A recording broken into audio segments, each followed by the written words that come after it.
You're not going to ruin your dog. You're not going to hurt your dog.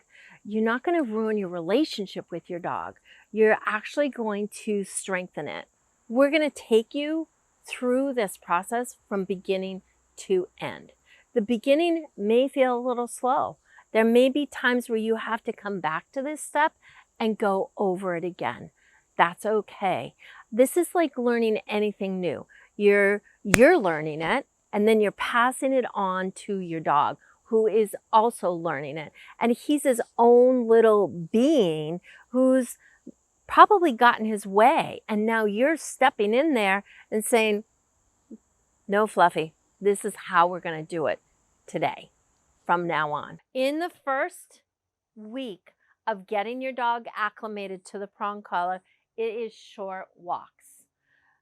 That gets stressed because what will happen is people think their dog is walking so nicely, or the prong collar is such magic, they're now going to go take this big long walk. Well, if you've got a reactive dog and another dog comes along, your dog is going to fall apart, and it is going to be the ugliest, loudest, messiest thing you've ever seen. So the first week is just short walks.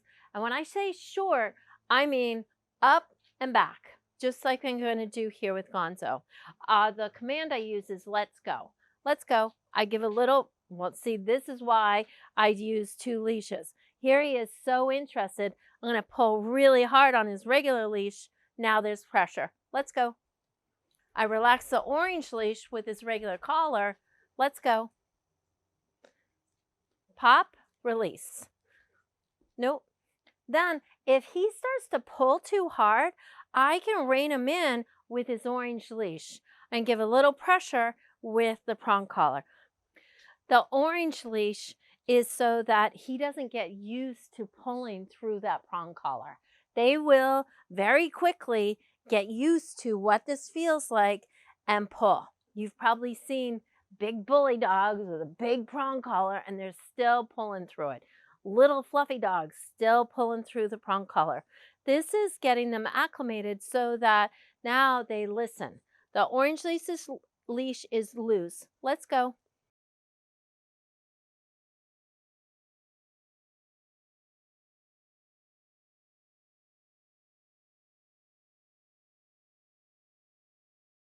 Let's go.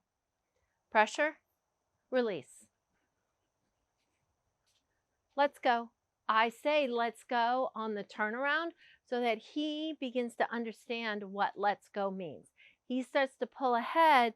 Now I automatically just pull him back a little bit, and really it's just your whole arm going back. Or give me just a flick of the wrist. Good. Let's go. Let's go. Let's go.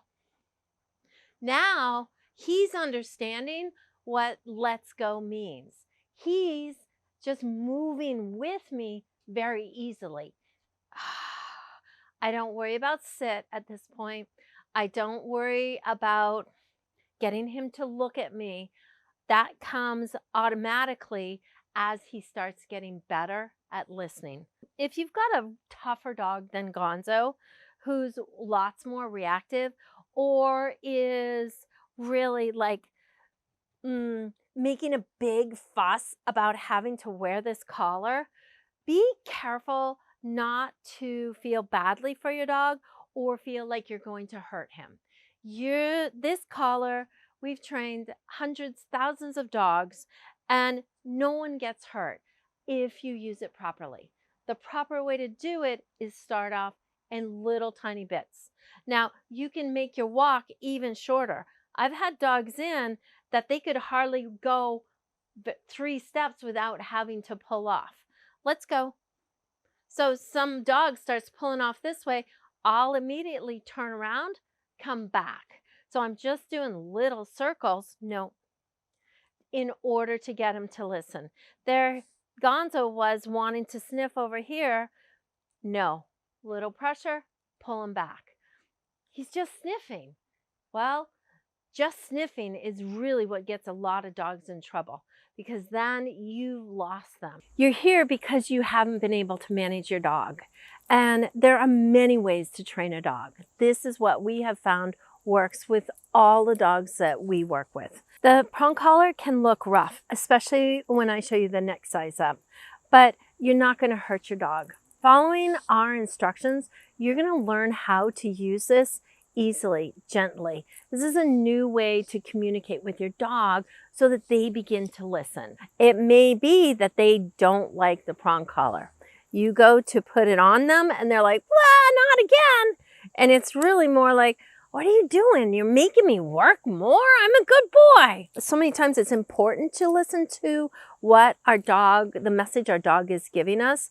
And then there are other times where you have to put that aside and really dig in and work your dog harder. It can feel kind of painful at times. I've been there, but you come out on the other side with a dog who listens to you and begins to appreciate you.